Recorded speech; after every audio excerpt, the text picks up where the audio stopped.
Hi everyone. Seems we are live now. And in the chat, I can see already some people saying hello. Everyone who is online, please introduce yourself in the chat. Maybe say your country, where you come from. Maybe if you're an IHS alumni, please mention there so we know who you are. And happy to see you here. We're gonna wait another maybe a minute or two max for more people to show up, and then Swati will start. Thank you. Hi, everyone.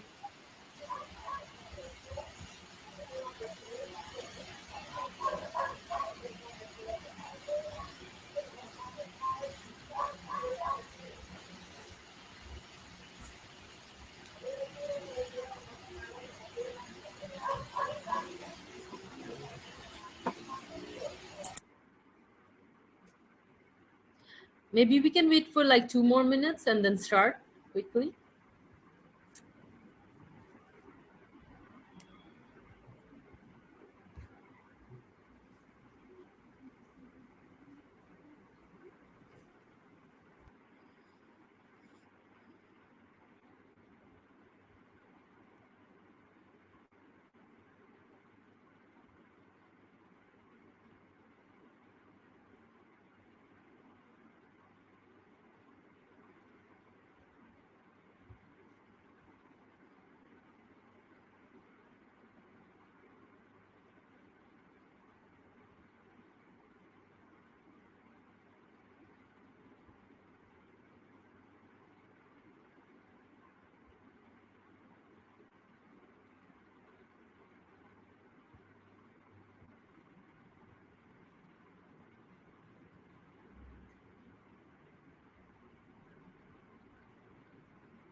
I think perhaps we can start, Swati.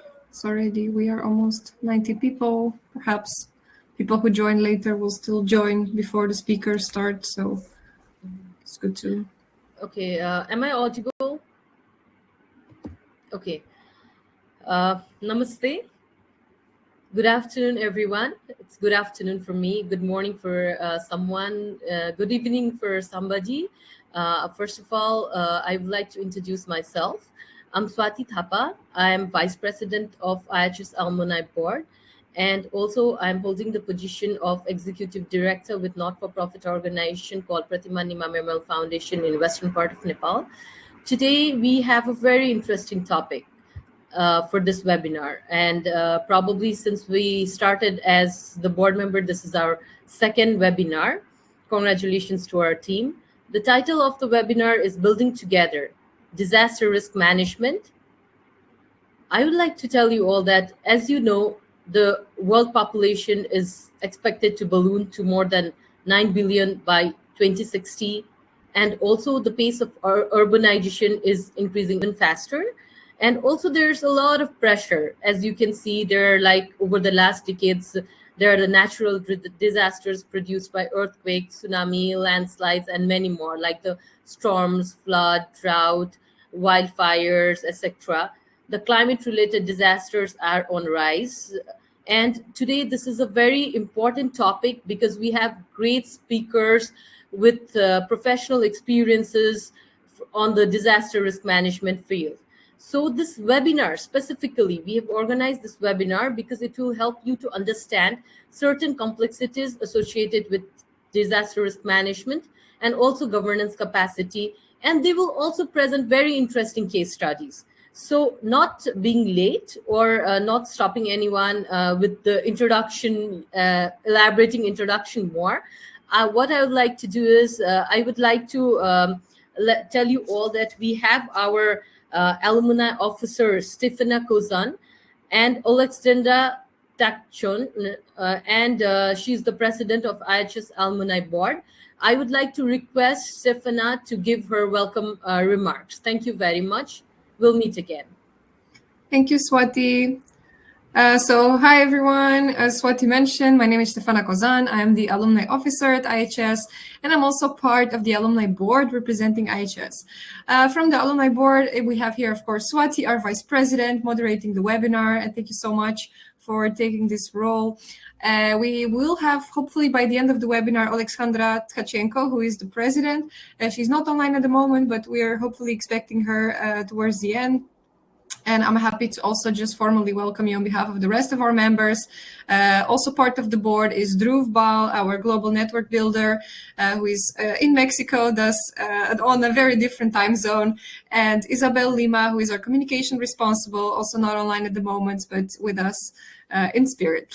So if you'd like to know more also about the alumni, the IHS Alumni Network and what we do, in case you are an alumni and you have not been in touch with what we do, but also if you're an external, you can access our website at www.makingcitieswork.net. And there you will find updates about our activities, but also recordings from these webinars. Without further ado, I would just like to pass the word back to Swati and just hopefully you enjoyed this webinar and the nice content we're gonna have from our speakers. Thank you very much, Stefana, for the nice welcome remarks. Our first speaker for today is Annielyn Rivera. I'm going to give you a little bit introduction about her. Annielyn Rivera is currently the National Disaster Risk Financing Consultant for the Philippine Disaster Resilience Improvement Program at Asian Development Bank and a policy consultant for Oxfam's Building Resilient, Adaptive, and Disaster-Ready Community Scale-Up project. Before this, she served as a supervising economic development specialist at the National Economic and Development Authority. For 12 years in NEDA, she provided technical assistance in the area of disaster risk reduction and management, land use and physical planning, sustainable development, and environmental management. She provided technical assistance in the formulation and monitoring of disaster rehabilitation and recovery plans and programs for Boracay, Marawi Segi, and Typhoon Yolanda, to name a few.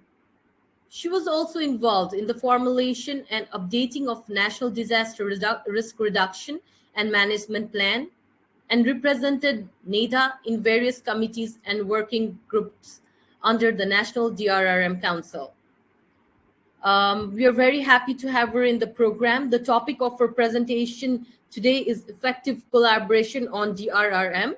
Now, I would like to kindly request Annielyn to start her presentation. Welcome, and I would like to hand over to you. Thank you very much. Thank you very much. Also nice to be here. Disaster practices. So I think my presentation a short moment. You can see my slides. The presentation will just talk the governance system in the AM. And then I would a case study be ready project for a collaborative develop implement. So just to give, the Philippines Pacific Ring of Fire hazards occurred 2021 among the 100 all over the world with, according to the Philippines, damages incurred, extreme events, and this 163 billion 2010 to 2000. Sorry, Annielyn? Yeah. Sorry to interrupt you. It seems that you're sick. I'm not sure if it's just us, but I think your signal is quite bad. So we hear you very bad. Yeah, it's quite bad. We cannot hear you well. Maybe it's an idea you try to mute yourself, or I'm not sure. Let me try. Yeah, or try to. If it's guys. I think, Annalie, I think you have opened two tabs, or maybe the echo is coming so loud. So maybe you can turn off and log in again. Okay, let me try that. Sorry, everyone, for the technical issues. That can, of course, happen in a live webinar, technical difficulties. So, yeah. Let me see if you can hear me. Great.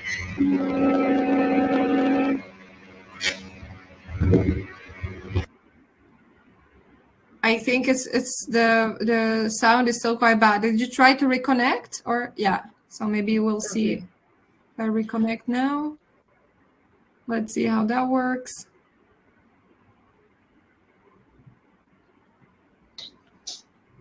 Hello. Hi, can you hear me? Oh, so much better, right? I think that's it. Okay, I'm so sorry about all the sound and the technical difficulties. Internet here is also sometimes bad. Can you hear me now? This is very good, I think. Yeah, this is very good. Let me also try to turn off my video because sometimes it also helps speed up the data. Okay, hopefully you can hear me.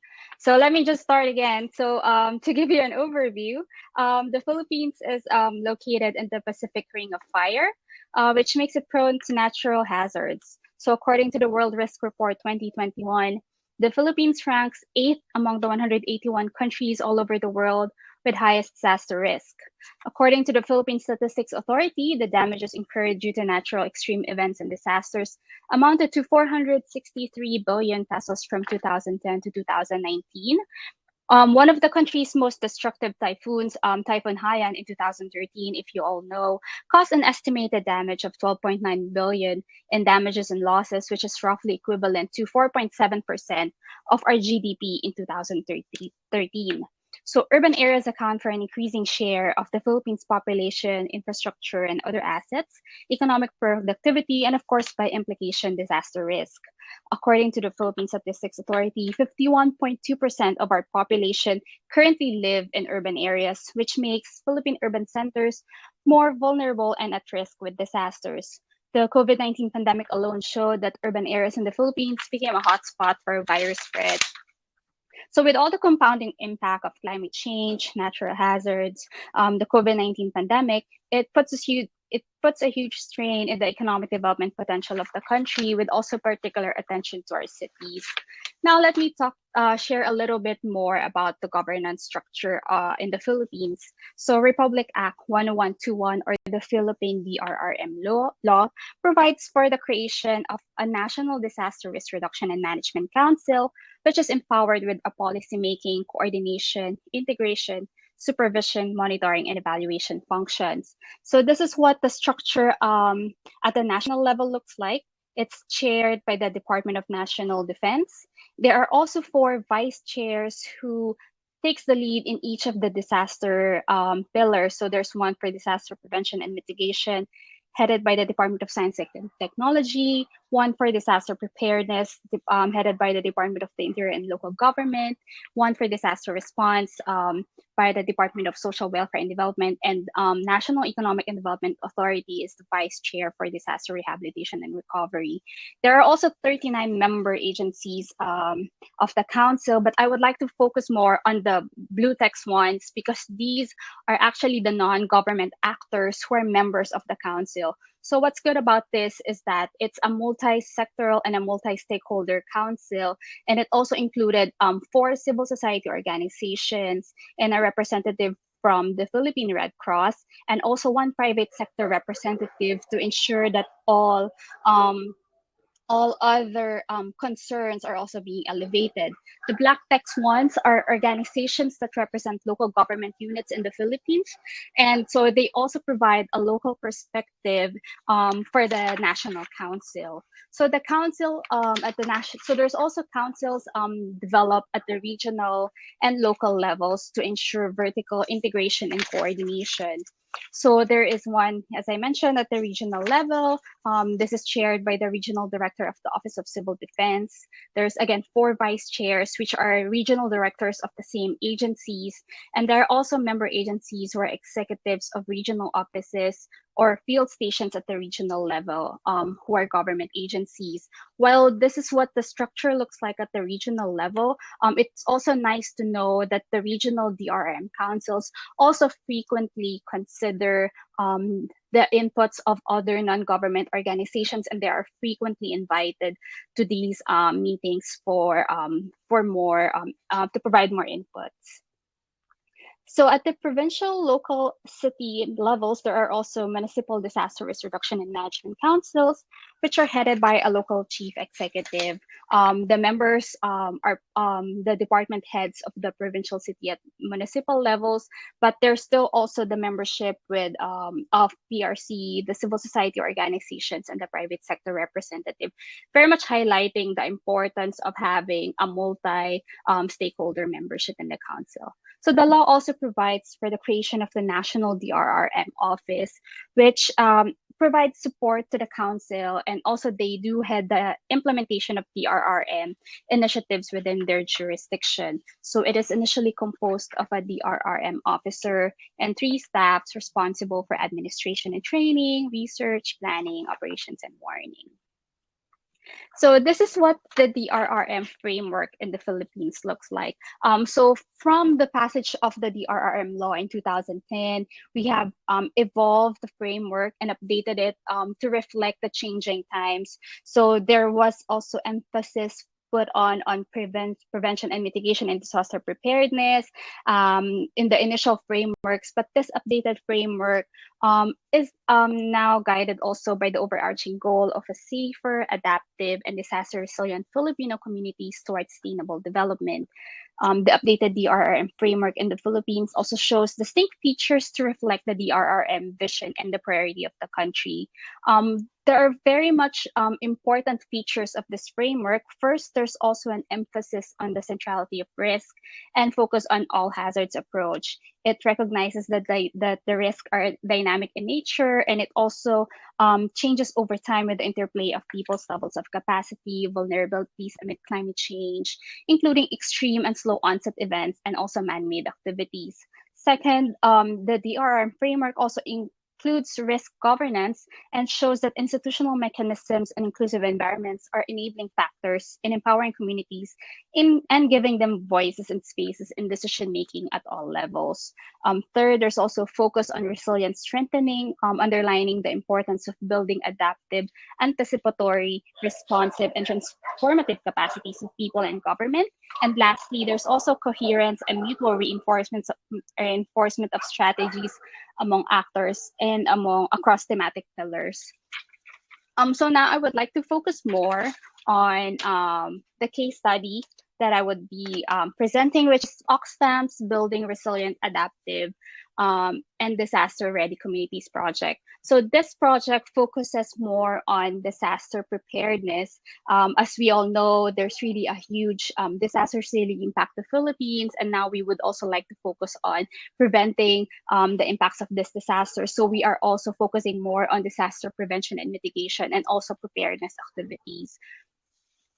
So the Be Ready project is a 2-year pilot project that aims to better protect vulnerable households from natural disasters through a pre-disaster cash transfer program using 2 innovations. So first, the use of digital weather forecasting and risk modeling technologies as part of local communities' early warning system and trigger mechanisms for early response. And second, there's also the use of a financial service provision technologies and local financial ecosystem that would allow for safe and secure pre-disaster cash transfer programming.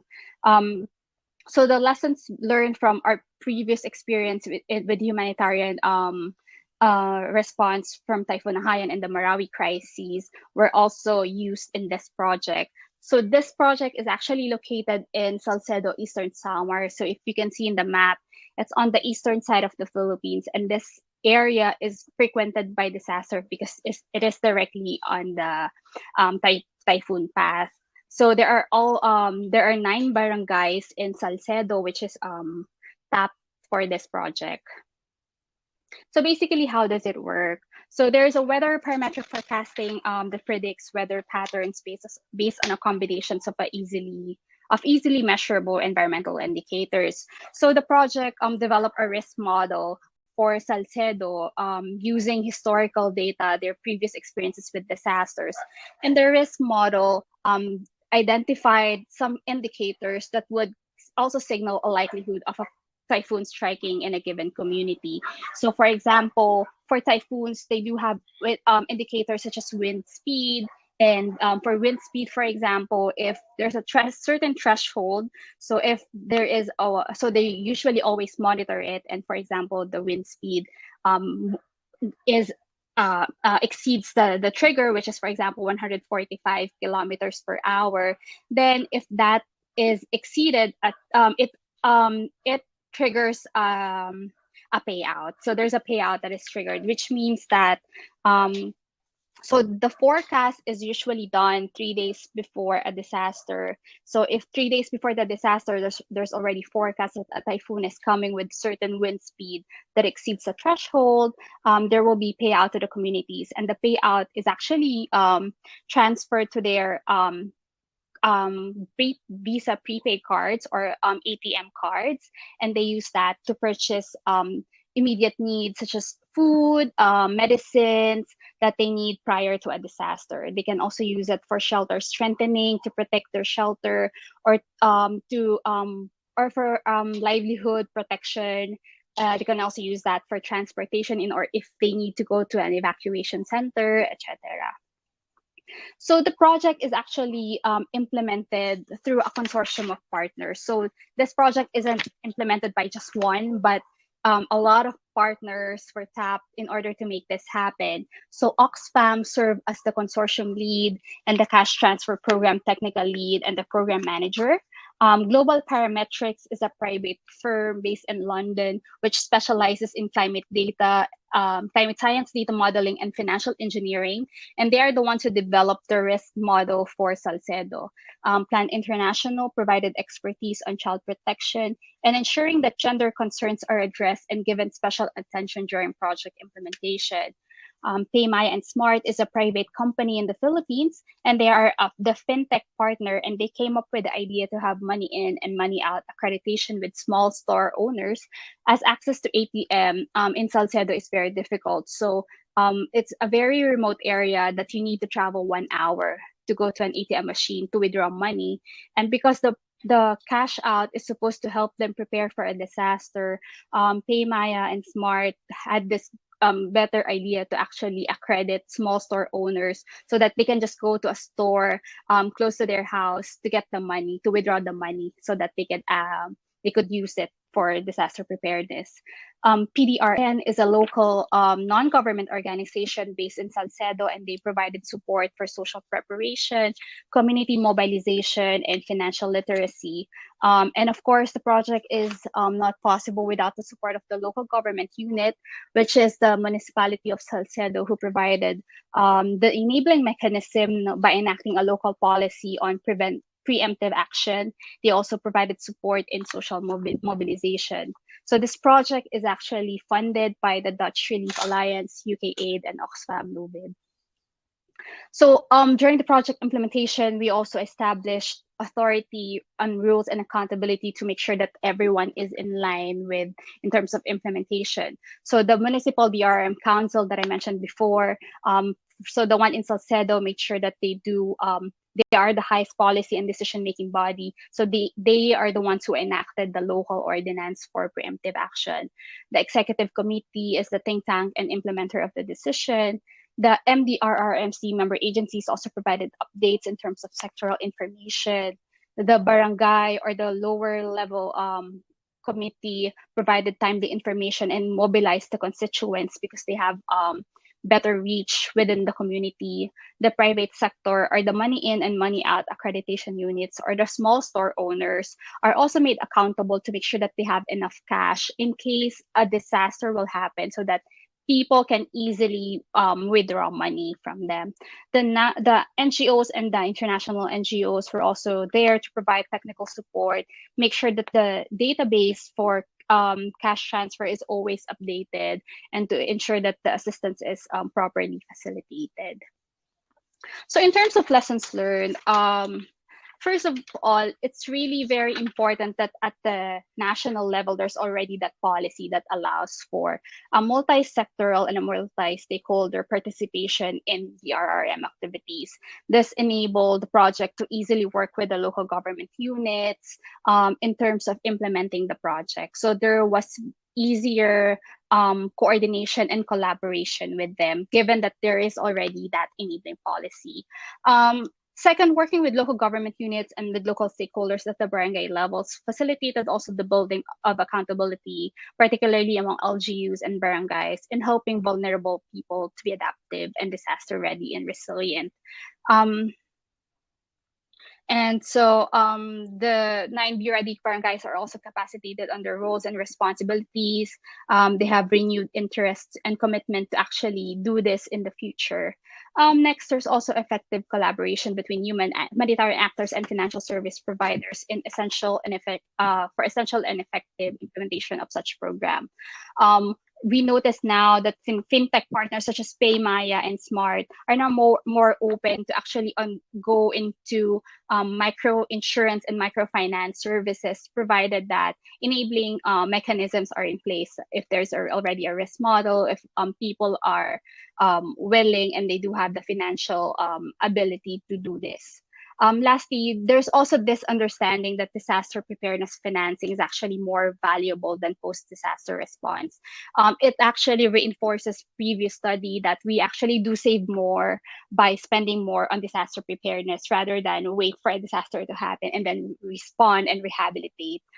So also the local government unit was able to save so much in terms of time and money because they don't have to prepare for relief goods. They don't have to pack relief goods after the disaster. This cash transfer program also allowed communities to be more proactive in evacuating. So now they don't have to wait for the LGUs to tell them to evacuate. So they evaluate on their own. So I think with this, it actually facilitated a more proactive approach and a more proactive community in terms of preparing for disasters. So I think that ends my presentation. I'm really sorry for the signal or if it's still not good at all. We can hear you very well, and I think you can turn on your video as well because it works really well. Now for the questions. I'm so sorry. Thank you. Thank you very much, Annielyn. It was a great presentation. I'm sure, every one of us got insight information and knowledge about the governance structures, also at the local level structures, and also the framework in the Philippines, evolved framework you really focused on very nicely. Now, I would like to request all of you that if you have any questions, we have 5 minutes. You can ask any questions to Annielyn. You can type in your chat box, and we will read out to her so that she can answer. You'll not be able to speak, but you can write your answers in the chat box. This is for the participants. Thank you very much. So I think we can start with the questions, and whoever is interested, they can continue writing for 5 minutes. Okay, the first question is from Mira. This is for you, Annielyn. The question is, wait a second. The question is, besides having local municipality support, is the project supported by the national government? So this is a local government initiated project, but actually now we're working towards pushing the learnings of this project. So we're now working with local national government agencies to actually turn the learnings of this project into a policy. So now we're actually proposing for a policy on anticipatory action, so that there will be so that more local government units will be enabled to prepare to have early action activities prior to a disaster. Okay, thank you So- very much. We have another question from Arvin. How to ensure those who are the most vulnerable can access the support if they have issues on mobility to go to the bank or cash distribution point? Okay, so Plan International really provided a lot of help in terms of selecting the beneficiaries at first. So they really helped in making sure that the beneficiaries are the most vulnerable ones, and there's also a lot of social mobilization that happened during the project implementation. So we trained a lot of the communities in terms of what to do prior to a disaster. I think this also answers another question on how to make sure that the funds are not diverted. So we actually train them on disasters, on how they can prepare for disasters, on what they can use the money for. Aside from that, there's also a financial literacy training so that they can actually manage the funds that are given to them in a more efficient manner. Okay, so I'll just read out other questions. Maybe you can just combine it and answer like the remaining questions. This is from John. How do you ensure cash given to communities for early preparedness and response is not diverted? Communities may have challenge. So this is one. The another question is from J.R. Raghu. Sorry, no, this is not from him. There was another question. So Yeah, the questions another are all in the Q&A section. Sorry. another question is from Elizabeth. How is the Pay Maya process really done as it relates to disaster risk management? So And PayMaya is a fintech partner. So they actually provided the Visa cards that are used for the disaster, the payouts, the cash transfer payouts. So technically here in the Philippines, they are more of a private company, but they provided help in terms of making sure that the communities will also have access to for the ATM cards. So the ATM cards they can actually use through their phones. They can actually withdraw money at the store, and they can also use it actually in the banks. So now PayMaya is also now more open into like doing micro insurance for the communities, because now they see the value in disaster risk reduction work. And so I think that's also one of the good things that happened with the project. okay, thank you very much. The another question is from Syed Ahmad Ali Shah. Do people have access to some sort of stockpiling that can support them in evacuation? Do you want to answer this one? Yep. Yeah. So in terms of stockpiling, local government units also do stockpiling here in the Philippines. I guess this cash transfer program is actually more of a complementing activity to the stockpiling. It also so they actually wanted to strengthen this one more so that we don't have to rely so much on stockpiling, because based on experience, sometimes relief goods really does take a while, and most of the time relief goods actually come from city centers, and access to transportation is very limited during disasters. So we wanted to make sure that cash transfer is actually done before the disaster, so that they can actually buy the food that they need for the next 3 days, for example, or the next 5 days, until such time that the support from the local government units or the national government units are available. Um, okay, thank you. We have another question from Cornelio. Is the Salcedo case documented? How can we access the paper for our reference? Yep. It's documented. There I can send the link. But you can actually access it through Oxfam's website. So they also have case stories, like real life case stories from the community themselves on how the project helped them. So it's really a good read. So I hope you also read it. Okay, so we'll take the last questions, and the questions which we are not being able to cover right now, maybe they can email, and we'll send her email, Annalie's email. Then you can ask her through, and you can get in touch with her through an email. Sorry, Yes, this is because of the time limitation that I we are know. taking the last one. So the last question is from Sharon. How sustainable is the payout as it relates to the level of Yes. commitment from the multi-donor approach? Yeah, This so would be that's the actually, last one. yeah. So that's actually a very good question. So now the project is actually able to survive because there's really donors who are doing the project. That's why we actually want to institutionalize this as early as possible because the law, the RA 1121 or the Philippine DRM law actually provides funds for local government units for quick response. And we wanted to institutionalize this initiative so that the local government units themselves can actually do this and they can actually provide the cash transfer themselves so that it becomes more sustainable in the future. Okay, thank you very much, Thank Annalie, you. for the wonderful presentation and answering all the questions. We have some more, but I would Mhm. like to request our wonderful participants to get in touch with you through an email. Thank you very much. Okay, thank you very much. Sorry for the audio earlier again. So our next speaker for today is Karl. He's Karl Maquiling. I'm just going to give you a little bit information background about him. Karl Maquiling is MSc. He has completed his MSc and is a licensed environmental planner in the Philippines. He's an IHS alumni, having obtained a Master's of Science degree in Urban Management and Development with specialization in urban land governance from the IHS Erasmus University, Rotterdam. His professional background includes almost a decade of working for and with the marginalized sectors of the Philippines, including, among others, farmers, fish folks, the urban poor, and children in conflict with law. Currently, he works as a development management officer based in Mindanao, focusing on policy advocacies. He regularly examines policy agenda that could potentially affect socio-economic development in Mindanao.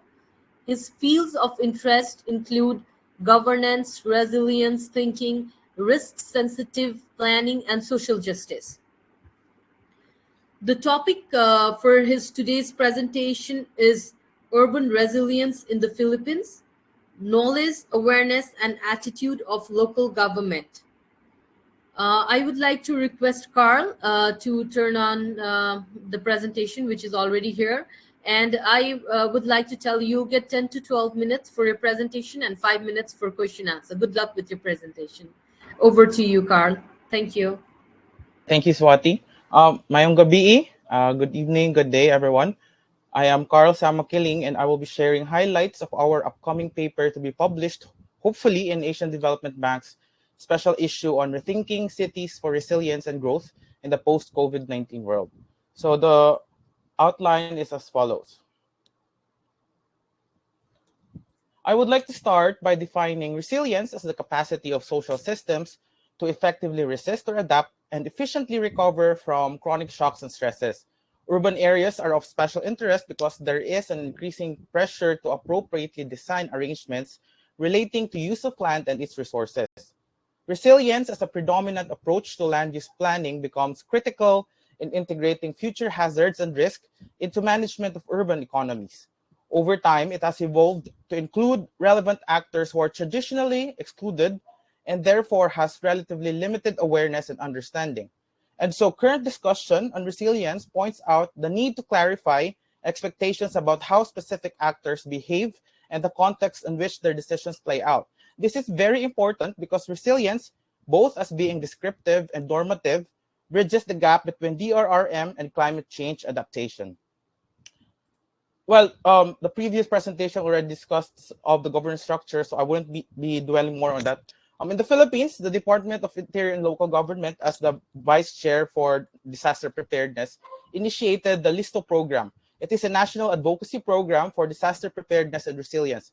It provides the local government units a checklist of actions to be done before, during, and after the critical period or onslaught of a hazard.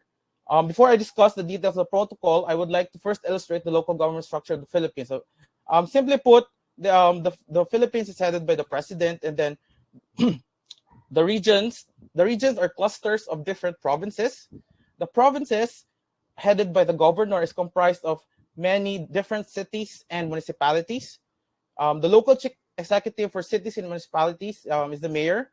And then lastly, the barangay is the smallest political unit and is headed by the punong barangay or barangay captain. Now back to Operation Listo, the manual guides local government units in all levels in taking action before, during, and after disaster. It contains flowcharts, checklists that LGUs can use in identifying needs and in taking proactive steps for disasters. Now, this is an example of a alert, the advisory through the Operation Listo, and I would like to highlight that the Listo protocol starts or initiated when there is an advisory or alert issued by the national government regarding a typhoon entering the Philippine area of responsibility. Now, given all those premises, I would like to give a very brief discussion on the research. The study aims to review adherence of local government units to Operation Listo protocol by documenting approaches to urban resilience building measures. The focus is on localized weather disturbances, or when there is occurrence of hydromet hazards which causes flooding, but there is no actual typhoon. The actual sample population is 1,044 representatives from all over the Philippines for the survey. And then the application of random selection and calculator technique resulted to 23 KIIs and 18 FGDs. Now, for the results and discussion, there are existing structures and systems at the barangay level. For example, the barangay DRRM plans are in place, but some of its provisions are not included in the barangay development plan. Most actions done by the barangay level follow protocols based on learnings from previous disaster experience. Traditional, often novelty monitoring methods such as water level markers and actual physical inspection are practiced. I would like to highlight, and as mentioned earlier, that the barangays implement evacuation, but most of them base it on physical observation of water level, which has high possibility of human error and therefore affecting accuracy of judgment call. But in the barangay level, there's also communication and coordination, not just with the respective city, municipality, LGU, but also to other LGUs that share the same river or major water system. Acquisition of an early warning system is constrained by limited funds. Now, existing funds are already stretched in order to provide necessary logistics for disaster response and relief efforts, although the barangay show eagerness to have an automated early warning system. Now, as for this, at the city level, respondents shared that DRRM plans are updated annually by consolidating their respective barangays' DRRM plans. However, sometimes the updating of the plan gets delayed due to late or non-submission of some barangays. Further, respondents signified that they are aware of the Listo protocol, but modify some of the actions because they do not apply to their local context. Respondents also highlight timely coordination among key officials and are keen on having an early warning system, but raise issues on procurement, mentioning unavailability of the technology in the market and or lacking technical competency for the operation and maintenance of the system. There's also a concern on the prioritization of the budget items for DRRM, considering that early warning systems might be costly, which could affect budget allocation for disaster response. Now, contrastingly, at the provincial level, respondents mentioned that DRRM councils are active and meet regularly, especially when there is anticipated weather disturbance. The DRRM councils serve as avenue to discuss, agree, and establish DRR-related protocols. Now, provincial governments coordinate with national agencies and their counterparts in the barangay and city for monitoring and consolidating of updates. After the disaster, they take in preparing for the post-disaster assessment. Now, the provincial government respondents claim that they know what is happening at the ground, but at the same time acknowledges the city, municipality, LGU's authority to be directly in charge before, during, and after an occurrence of hazards. Now, based on data gathered, there seems to be no issue with source funding requirements for acquisition of early warning system. However, they would like to ascertain that the early warning system to be procured is appropriate to their LGU's local context and should be paired with capacity development in operation and maintenance. Now, for the key findings is that respondents would likely to agree with statements relating to knowledge and awareness of weather disturbance protocols and system and structure in managing risk and disasters, but have varying degree of agreement to statements relating to adherence to protocols, coordination and communication, and attitude regarding early warning system. In terms of practice, LGUs do not conscientiously follow the list of protocol. However, this does not mean that the LGUs are not doing anything parallel to prescribed minimum standard course of action. This could possibly explain why level of agreement on statements of knowledge and awareness to protocols, presence of system and structures are rated high, but adherence and practice are varied. LGUs decides which urban resilience building measures to pursue based on their DRRM plan, contingency plan, and knowledge on emergency response systems such as the incident command system.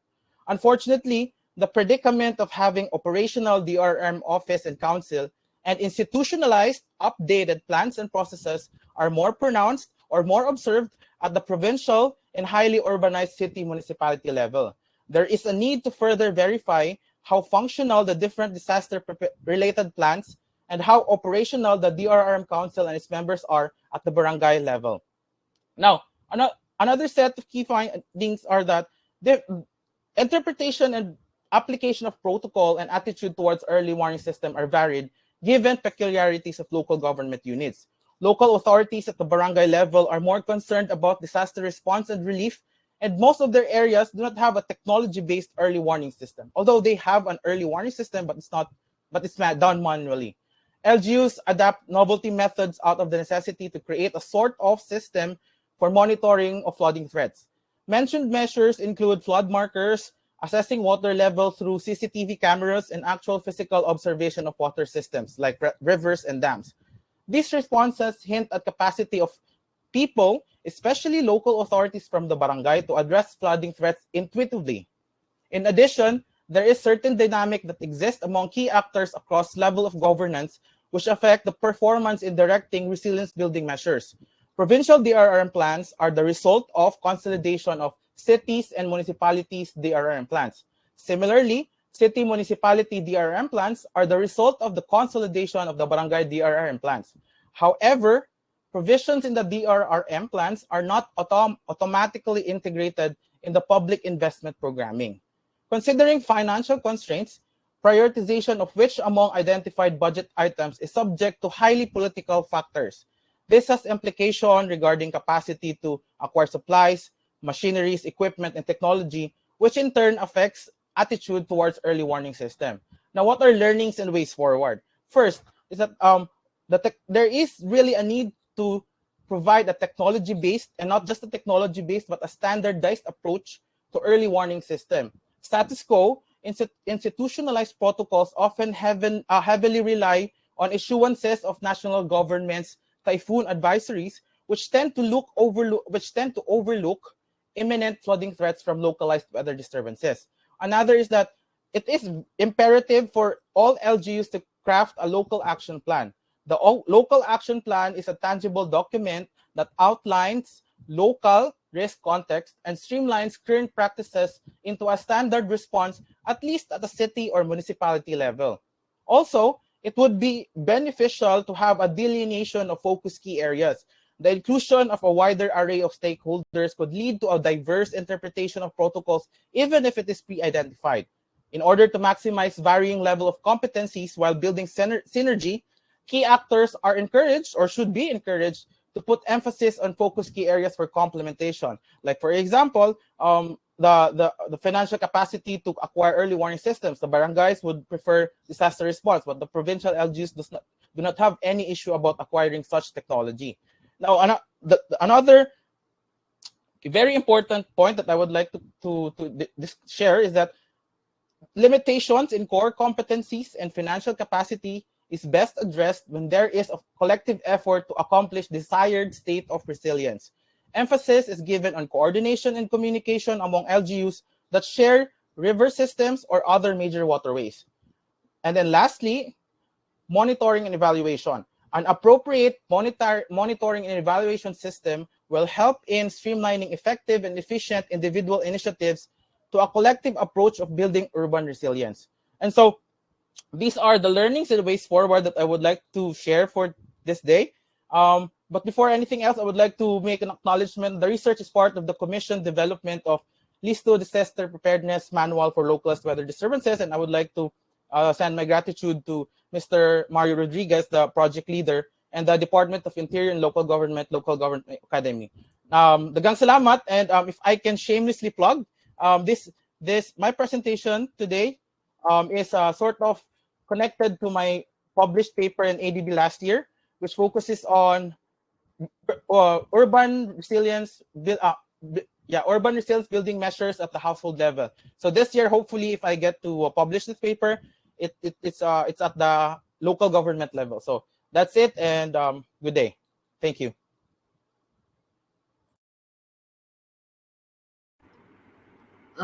Thank you very much, Karl. Thank you for such a wonderful presentation. It was very insight information about resilience and placemaking, also about in-depth information about the operational plans, learning and way forward. Thank you very much. Now I'd like to request everyone to write their questions in the chat box. If you have any of the questions, then Karl will respond to it. Thank you.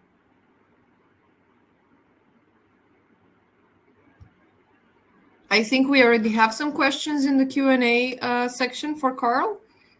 Okay, so here, let me start with.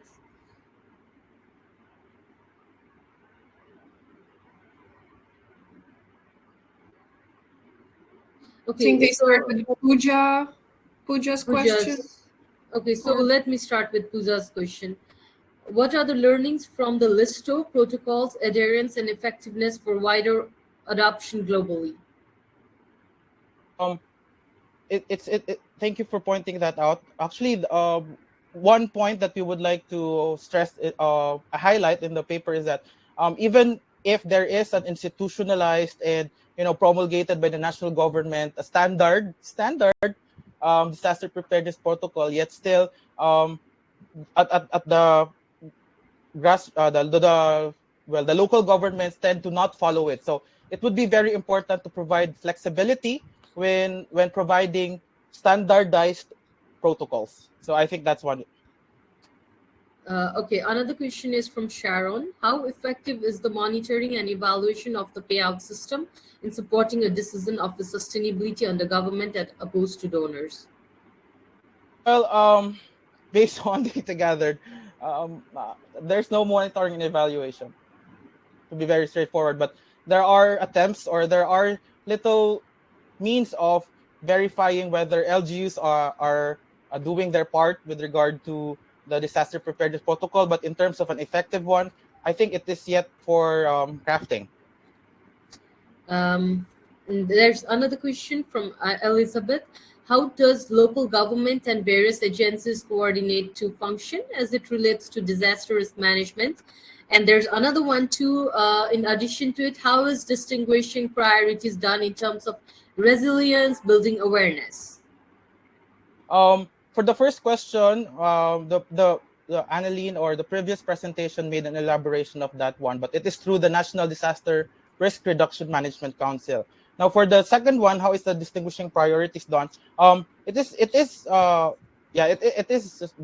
is very interesting to note that the barangay level, the smallest political unit, prefer to allocate their funds to disaster preparedness and relief efforts because they are the frontliners. They're supposed to be the first one providing services, as of what I mentioned earlier in the presentation. And then as you go higher on the local governance structure, they tend to more look at the monitoring and coordination function and not so much with the implementation. Okay, so here's another question from Fan Milayo. Who's responsible for the funding at each level? Supposedly, each local government units have their own local DRRM fund. So ideally, they're supposed to also they themselves identify which among the budget items to be prioritized. But unfortunately, because of financial limitations, LGUs, especially the barangay, tend to rely on budgets from national government agencies. Okay, we have two questions from Mira. So I'm just going to combine both of them. What are barangays exactly? Why don't LGUs don't follow the list of protocol? In the Philippines, the barangay is the smallest political unit. So I don't know how to compare it to other government structures, but it's it's the smallest political unit, and they do not follow, or they tend not to follow the protocols because one, they're not aware. They're not aware. Two is that sometimes they find it difficult to follow the protocols because they don't have the correct or the appropriate technologies. And then the third is really the financial limitations. So they're very eager to follow, acquire early warning systems and all of that. Just give them, what they are saying is that just give us more funding. So while we can provide the logistic supports for disaster response and disaster relief, we can also provide other functions of the DRRM, as what mentioned by the previous presentation. There are different thematic areas, but so far they're only doing it in the disaster preparedness, the disaster response. Okay, so we have another question from Maniram. Are locally modified protocols are good enough as compared to national ones? Actually, in my previous paper detailing the urban resilience measure at the household level, I postulated that it's very difficult to say which one's good or not, but what's better is that there should be flexibility in terms of implementing resilience strategies. So what do I mean by there is flexibility? There should be some sort of standard, but it should not be cast in stone, so that it allows other key actors, which also they also have their own competencies. So it would allow local actors to also play out decisions that based on their own competencies and not just following the national one. So I hope that's a good enough response. Okay, so we have the last question from John. Then we'll just wrap up this session. How effective is the early response given limited capacity on early warning system? Yeah, as I mentioned earlier, it's very surprising that despite the limitation in financing and even in the technical knowledge, people, especially in the local authorities of the barangay, acquire some sort of knowledge through the years because of previous disaster experience, and that's really about it. So it's very unfortunate that they're building resilience through a lot of disaster experiences. But it's a reality, and as long as we don't manage the vulnerabilities, then that would be the kind of resilience that people will be experiencing. Okay, thank you very much, Karl. Thank you for a wonderful presentation. Thank you for all your answers, great answers. And also, I'd like to request all our participants, if you want to reach out to Karl, if you have any more questions, then we'll send you his email address. Then you can get in touch with him directly, or you can get in touch with us as well. Thank you very much. Now, let's move on to our another key speaker of today. She's Evelyn Hospital Fantilanan. Evelyn is an environmental planner, DRRC CCA specialist and advocate for almost, sorry, can you please just turn off your, mute yourself for some time? Thank you. So for almost 15 years in government service, her line of work has been focused on local development planning and providing technical expertise across sectors. Her work addresses mainstreaming disaster risk reduction and climate change adaptation measures in local development plan formulation as the lead technical expert in this field. She has also contributed in research on case studies defining vulnerability and coping options for South Cotabato, particularly in participatory governance in building local resiliency. Behind her technical planning stint was turning learning into action, using her background in tropical risk management as the lead in coming up with the surge plan of South Cotabato province. Other areas of her focus include local climate change action planning, DRRCCA Enhanced Provincial Development and Physical Framework Plan, and the Disaster Risk and Climate Change Vulnerability Assessment reports of the province, among others. Evelyn is currently the office in charge of the Development Research, Planning and Programming Division under the Provincial Planning and Development Office in South Cotabato, Philippines. Welcome, Evelyn. And now I would like to hand over to you. Please turn on your video and your presentation. You'll have 10 to 12 minutes for your presentation and then 5 minutes for question and answer session. Over to you, Evelyn. Thank you. Thank you, Swati, and good evening to everyone who are here. So I guess everybody can already see my presentation, and I hope my audio is also clear. So before I proceed, I'm also an IHS alumni. I took up Housing and Urban Development 97, and I took up Urban Environment and Climate Change in 2015. So basically, the previous presentations of our two speakers, they dwell so much on the national, at the national level. So for disaster management, I would like to share with you the South Cotabato experience.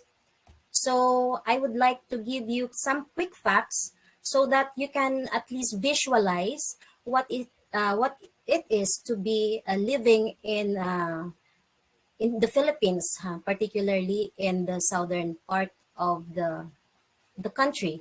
So these are the quick facts where in disaster management we need to see as planners, for example, or disaster risk managers in our area. We have to look at so many things so that we can give better programs and projects to reduce our vulnerabilities to climate change and other natural disasters. So is it not in full screen? I think it's already in full screen. No, you need to do go to slideshow. Yeah. So you click slideshow and then it should, or press F5 and then it will be full screen. I think I'm in full screen already.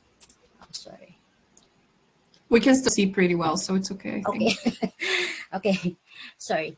So primarily the South Cotabato province is located at the southern tip of the island of Mindanao. So we are one of the 4 provinces, and basically our land area is only 370 more or less hectares.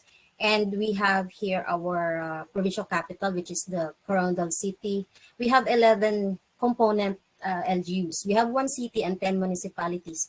And we have 199 barangays. So mentioned before that barangays is the smallest political unit in an area. So local income of our province is only 2.2 billion per year.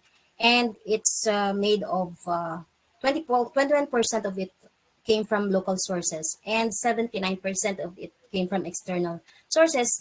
That includes the fund from the national government. So basically, we are ERA dependent, the internal revenue allotment dependent. It means to say that we are dependent with the national government.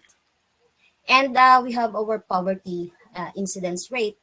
To compare with the region, that's 22.3%, and the national we have 12.1%, and of the poverty incidence of the province is at 13.7%. And our province is a first-class province, and we have 1 third-class city and 6 first-class municipalities, 1 second-class municipality, and 3 third-class municipalities. And okay, so For the city and municipality, we have here, I'm showing you in the screen, the number of barangays. Yeah, we have 199 barangays. And Evelyn, we cannot see your slide. We are only seeing your title, your first slide. This is not moving. So if you can share again, I think that can help. Just share the screen again. okay, I'm sorry. And then if you go to slideshow and choose the first option, like from the beginning, and then we can see. So, Sorry. No problem. Share again. Can you see it? Yes, and if you go to slideshow tab next to view, so a bit before. Yes, and then from the beginning, the first one. Okay. Yeah. Can you see it now? Is it better? Well, I don't see the slideshow myself, but I do see the slide with your map. So I think that's probably, try to move it back and forth to see if we see Yeah, it. I'm trying to move it. Can you see it? We are seeing the quick facts slide. Yeah. Yeah. That's Okay. Yeah. How about this one? It's the administrative map. Yeah, it's on the same slide. Okay. So to turn on full screen. I think it's already in full screen. No, you need to choose from the beginning on the left side. So you are already in the slideshow tab, and then you have a little on the left side at the top. You just need to press from the beginning. I think I did it already. Yeah. It seems that it doesn't show up on the webinar screen. Maybe it's only...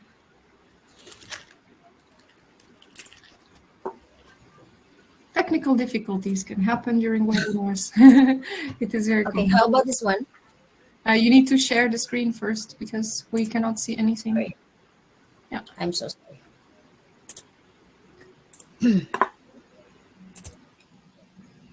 Yeah. Entire screen. I'm selecting the entire screen. We cannot see anything yet. So, have you clicked on share screen on the bottom from the webinar tab? Yeah. Okay, we can. Yes, we can see the quick facts now. And you are in the slideshow, and then you have on the left side, Is it already on the left slideshow? side above, you have from current slide. You have there an option. Yeah. Next. Yeah. Yeah. Maybe that will make it. Is it okay? Second one, Evelyn, the second tablet. Can you press that from Yeah. current slide? How about this one? Yeah, I saw you pressing, but it seems it's not going. So maybe try to move with arrows up and down. So maybe we can see that. Maybe it's because it's so large, because it's quite a large presentation. Yeah, that could be it. If you want, I could also share your try to share it on my screen. Yeah. And please, because I have it as well, and then you tell me when to move the slide. So I will give it a go in a second. Okay. Yes. To try to make it full screen as well. And slideshow. Let's see. I will now share my screen.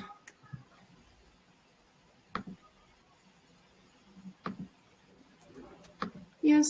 Can you see it? Yes, I can see it. All right, and I will try to put from the beginning. Can you see it full screen? Yes, I can see it. All right, and I will move. Can you see the slide moving? Yes. So which slide should I go to?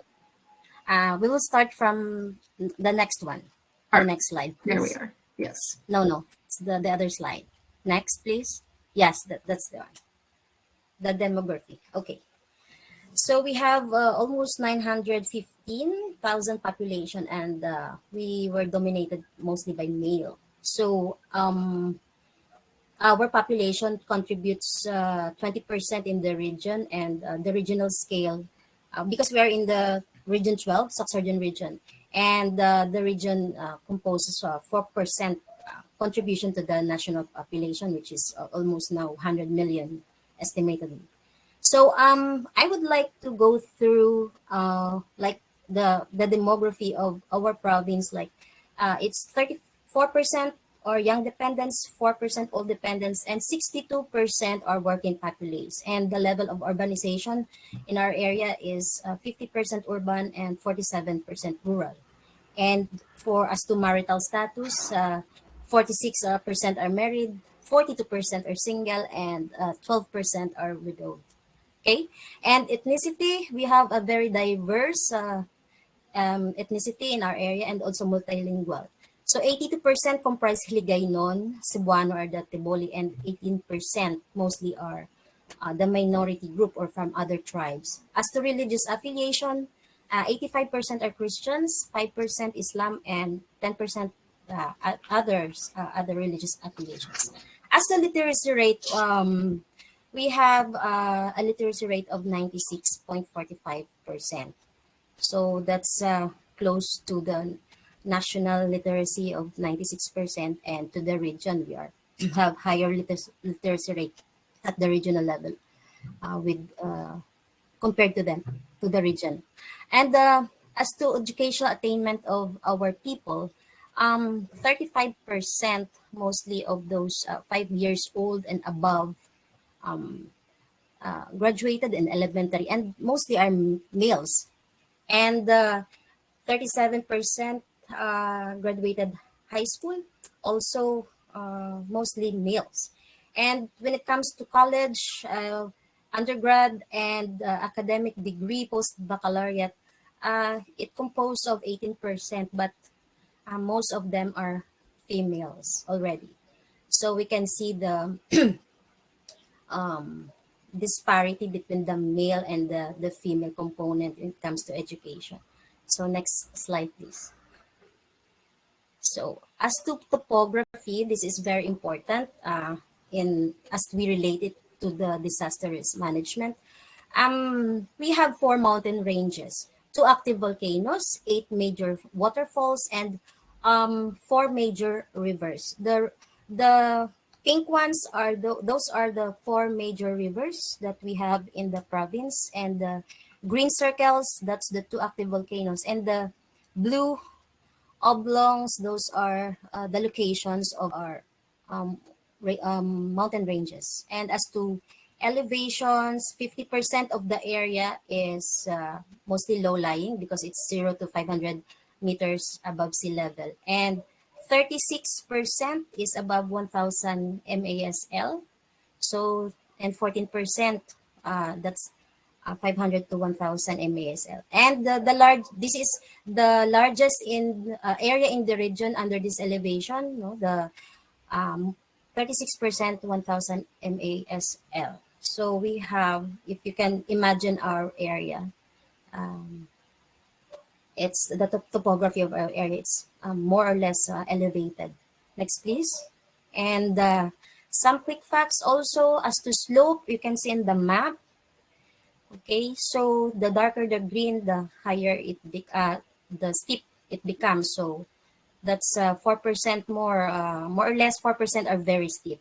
And what we can see here that hilly to mountainous accounts 35%, and rolling to hilly it's 28%. Next, please. And also we are home to 10 watershed areas. So as you can see in the map, we have 10 watershed areas. So basically the area is, forested and etc. So as to, we have substantial groundwater reserves, we have shallow wells, and we have springs. Next, please. So if we go to the hazards that we have here, we are prone to flooding. So as you can see, 35% of the area in the province is flood prone. So we account 155 out of 199 barangays that's highly susceptible to flooding or flash floods. So estimatedly we have damage to properties accounts to 30 million for that's for 15 years. That's only based on available data because some of the data we have not yet collected the years earlier than 2000. So next please. So also the province is prone to rain-induced landslide because of its topography. So more or less it's landslide prone. So you can see here 39% of the area is prone to landslide, and 115 out of 199 barangays are highly susceptible to rain-induced landslide. And we have recorded only based on data for 15 years, more or less that's 10 million. So there's a lesser cost that or damage in terms of cost. Next, please. But I know if we have more data than that, I think it's more than the 10 million.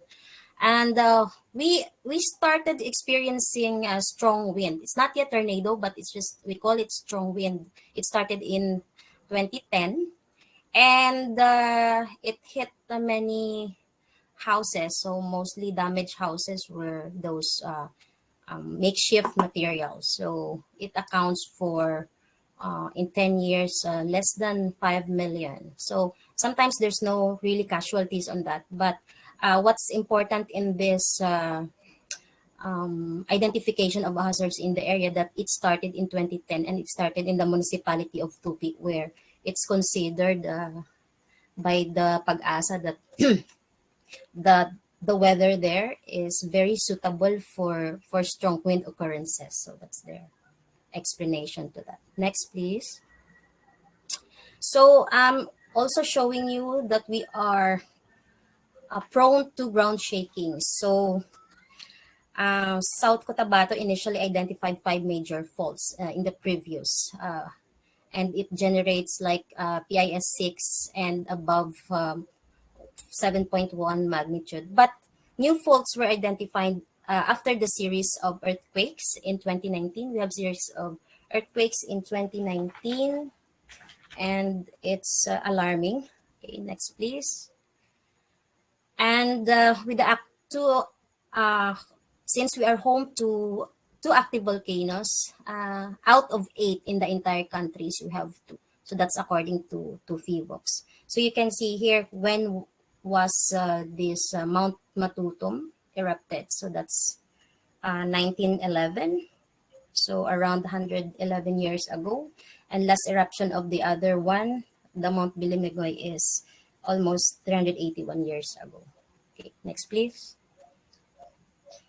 So we are also affected by climate change hazards. So drought, temperature increase, and rainfall change. So due to climate change, rainfall volume becomes unpredictable. So it's usually recorded above normal range. So they say when it rains, it really pours so hard, no? And it does not follow any season at all anymore. So even if it's summer season, it still rains, and it becomes hotter also. Okay, and there was a drought or dry spell in the following years since in 1982, and if you can see there, its damage were really costly, especially in our agriculture sector. So, for example, it ranges from 150 to 280 plus millions damage to crops.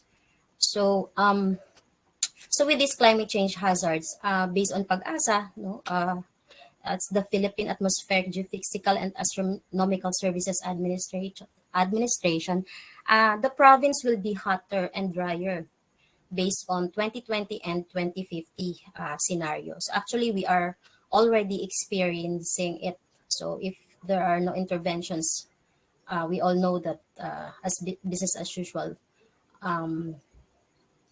we will really embrace the impacts of climate change. Next, please. So these are the maps or the development constraints. What I just want to show to everyone that from our population and the other assets that we have, the built-up areas, the road network. So we can see here that most of our areas are really vulnerable to the natural hazards that we have in the province. So it just it has a different range. It may fall if it's high, in moderate, or in low areas, but definitely most of the areas will be affected should impacts of disaster will be very um, intensive. Next, please. So as to land use, our protection areas are production areas comprise the highest area in the province. So that's more or less 56%. And it is followed by the protection areas, the 39%, infrastructure, and the settlement areas at 1 and 2%. So basically, if disaster comes, production areas will be highly affected, followed by the protection areas. Next, please. So as to institutional capacity, we have conducted, the provincial government conducted assessments. So how the LGU performed in terms of the mandates of the Sendai framework. And we scored 3 to 4. So it's fairly or moderately met on the part of understanding disaster risk and national at the local level. For example, strengthening the disaster risk governance, investing in disaster risk reduction for resilience, and etc. So there are a lot of indicators indicated here, but generally, in terms of the Sendai framework, the province only scored 3 or 4 out of 5. Next, please. So in terms of the Climate Change Act, or the Republic Act 9729, so we scored 3 out of 5. So this is in terms of the provision of technical assistance to component LGUs in terms of climate change action planning, conduct of interlocal government units collaboration activities, for example, allocation of funds, formulation of and implementation of plans and training and capacity building, for example, and conduct public awareness on the effects of climate change and energy saving solution mitigation effects. So still, we have more interventions. It's a long way to go for our province. Next, please. Yeah, even with the series of activities and projects. So in terms of disaster risk reduction and management, we fairly to moderately met. Mentioned by the previous speakers, the institutionalization of the local disaster risk reduction and management office. We have that already. It's already in place, but still there's a way to go. So next, please. Okay, so development policies and regulations. So next, please. So there's a lot of policies and programs. Next, please. We have different a lot of programs and projects, but I would just like to focus on the environmental policy that we have in terms of disaster risk management, because our goal is to prevent new risk and reducing the existing risk, and we have to strengthen resilience. We need to now to be proactive before it's disaster management. So like you are going to move after the disaster, but now it's disaster risk management. So we have to prepare ahead before the anticipation of a disaster. This is very important because it says in the code that it bans open pit mining, and it affects the open pit mining affects. Okay, is it time already?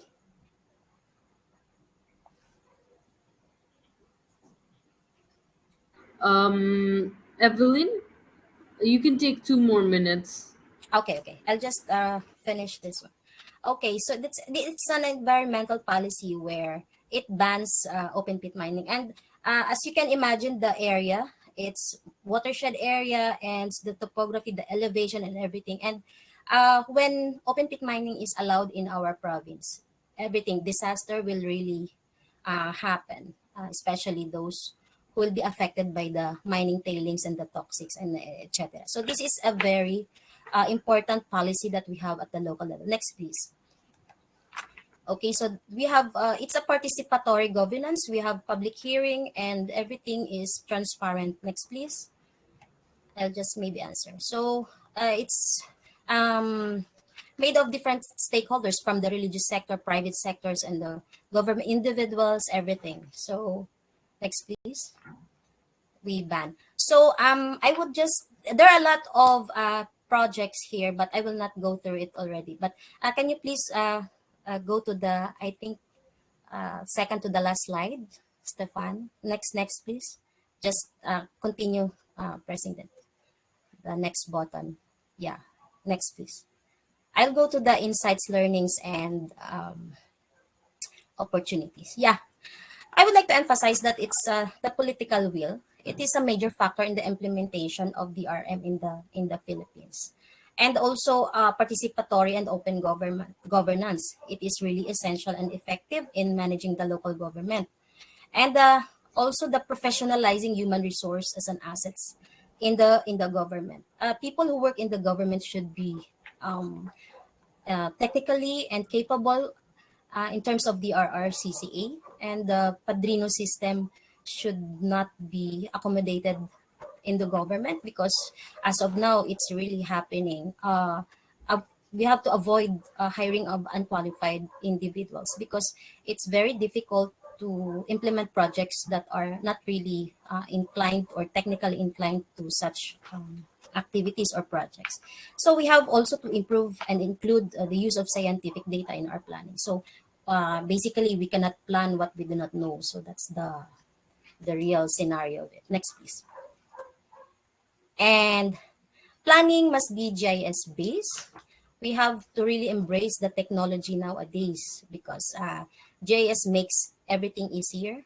And better policy and environment, especially on land use and zoning. That's very important. So the environment code is one manifestation that South Cotabato would really, it's already managing the risk that would really happen to, possibility to happen in the province. So refocus, it's an opportunity to refocus or strengthen the economic development to agriculture. Yeah, and then strengthen the private partnership, collaborate with the academy. This is very important because as of now, we really don't utilize the education institution here. And also, since election day is coming, we have to elect national or local politicians who have knowledge and skills, and kind of, they have to advocate. They have the skills, what they advocate. So that's really important. Next, please.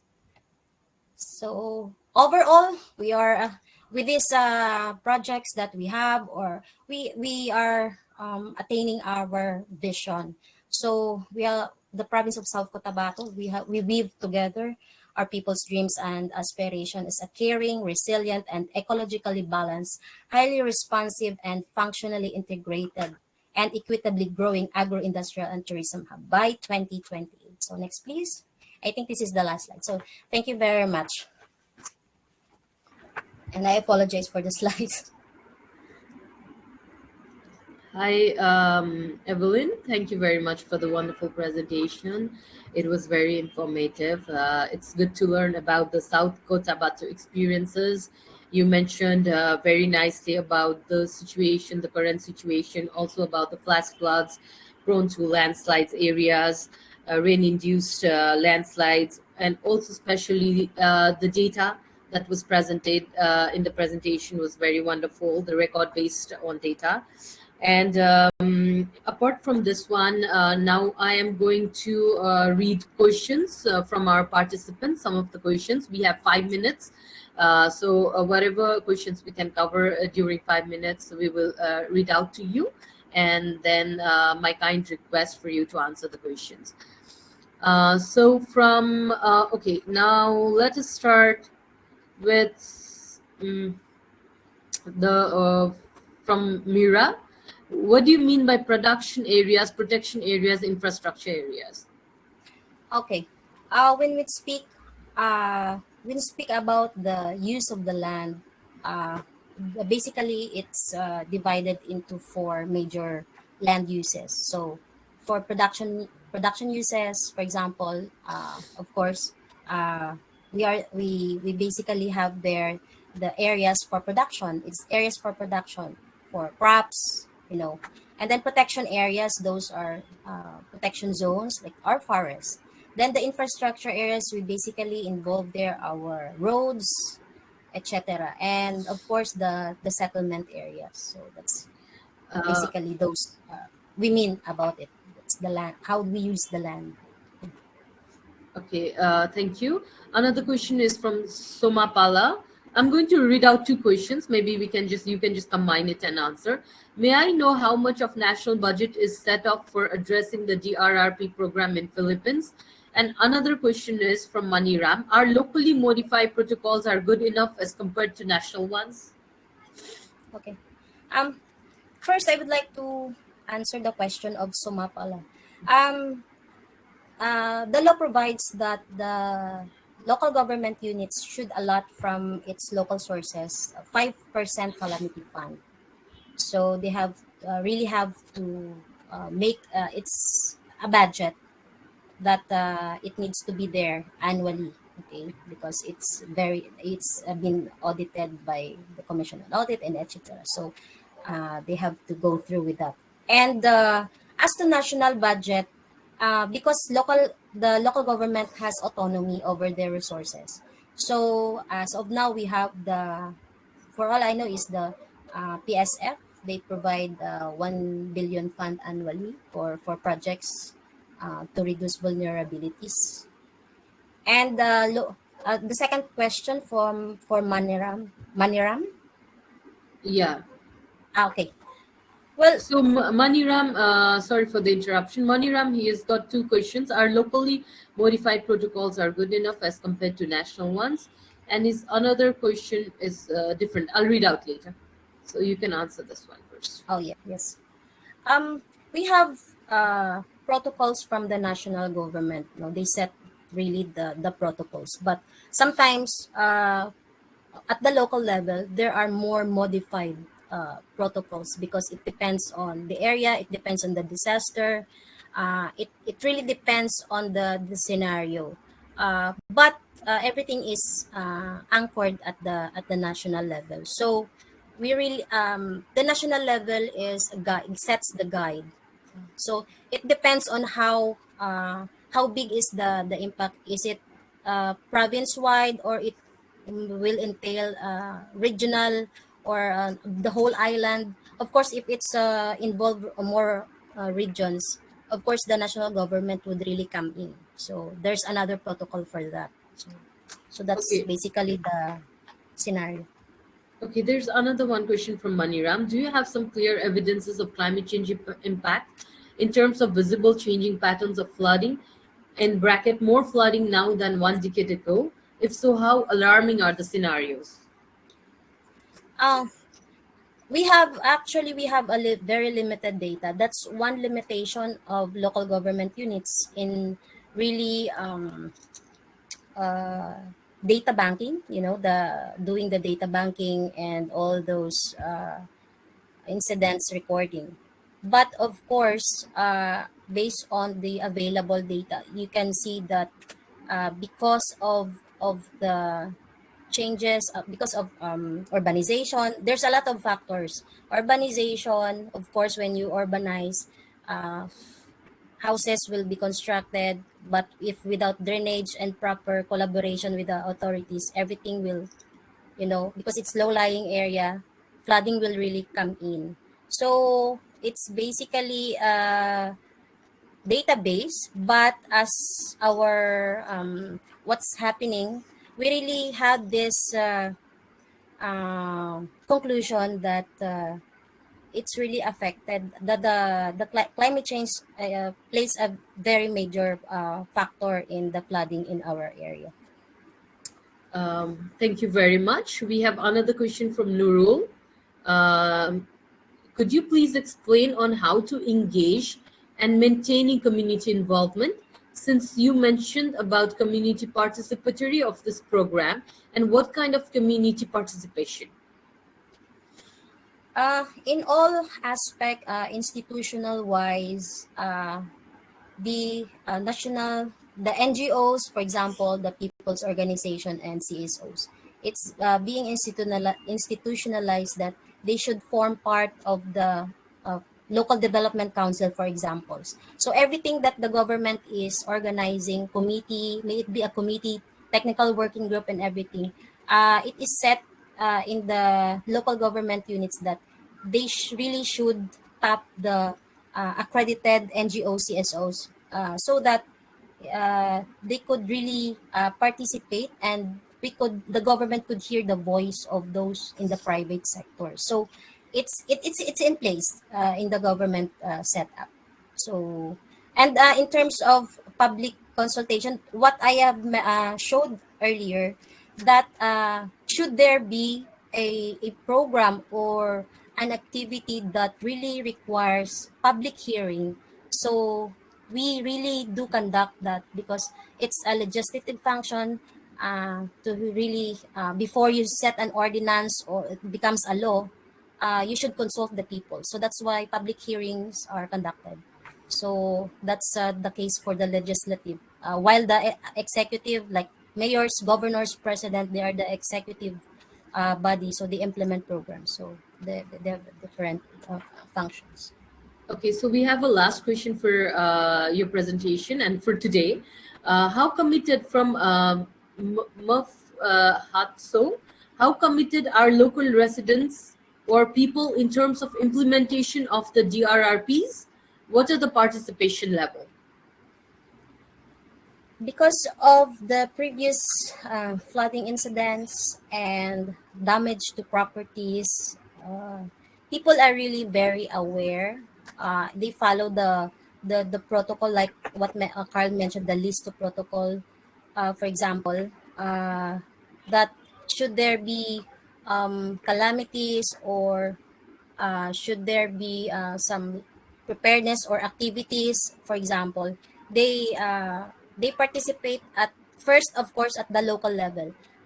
Everything is set at the smallest administrative, the barangay, at the barangay level. So those things are set at the local level. Then if something is not yet clear, or they have to raise it to the municipal or the city level, they can do that if the barangay cannot do it on their own with their logistics. If it's not enough, then they have to raise it up to the higher level of local government unit.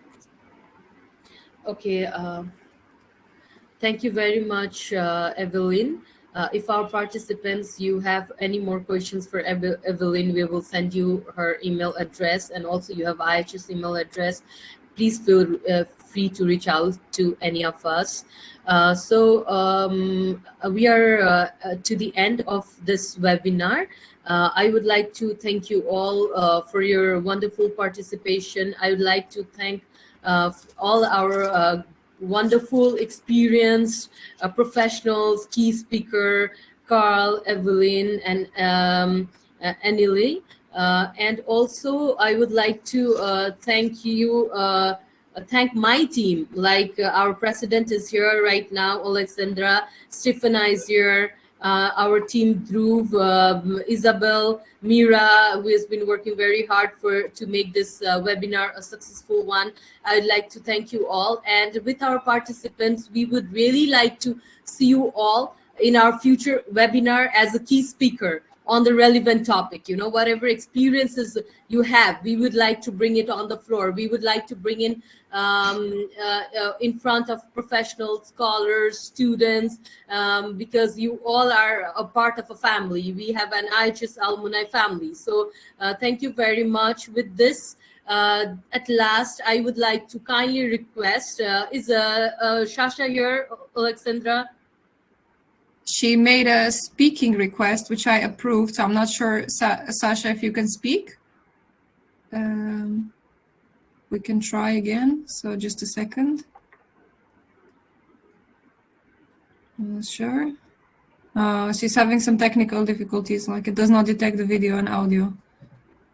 Okay, It seems. so I'm sorry. so if that's the case, then on behalf of Shasha, Alexandra, our president, I would like to thank you all. And maybe for the closing ceremony also, I would like to request our alumni officer, Sifana, to say a few words and close the session. Thank you very much. Thank you. Well, firstly, let me just turn my video on.